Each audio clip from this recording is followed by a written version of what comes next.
যে সদকা খয়রাত করে তার হাত লম্বা।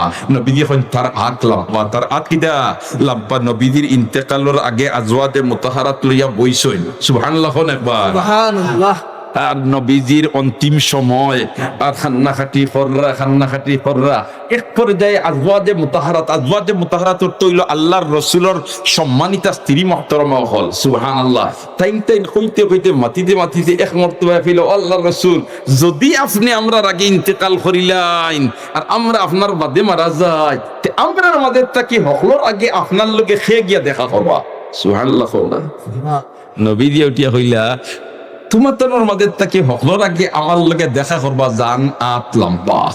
জানাত কিদা মাতো না, জানাত কিদা লম্বা। এখন তো তোমার আজওয়াজে মুতাহারাত হলে আত মাফাত লাগছইন। হযরতে জয়নব বিনতে জাহাশ রাদিয়াল্লাহু তাআলা আনহা সাইজে এক জোড়া বাটি আসলা, সাইজে কিদা আসলা এক জোড়া বাটি আসলা। তার আত মাফিয়া কইন, ও জয়নব তুমি তো এখানে লাশ দিবে, তুমি কিদা এখানে লাশ দিবে, কারণ হকলর করে গিয়া তুমি নবীদিলকে দেখা করবা, কারণ তোমার আত বাটি। ইন্তেকালের সিরিয়াল দেখা যায় আজওয়াজে মুতাহারাতের মাঝে হযরতে জয়নব বিনতে জাহাশ রাদিয়াল্লাহু তাআলা আনহা আগে ইন্তেকাল করেছে। নবীজির ইন্তেকালের পর কইলার ইতা কিতা নবীজি কইলে এক কথা আর দেখি বাস্তবে আর কথা ঘটি গেল কিতা বিষয়। এসে দেখা যায় না নবীজি এটার ব্যাখ্যা দিয়া গেছেন গিয়া আতলাম পাতিল ও আতলাম পাস যে আতে সদকা খয়রাত বেশ করে। সুবহানাল্লাহ।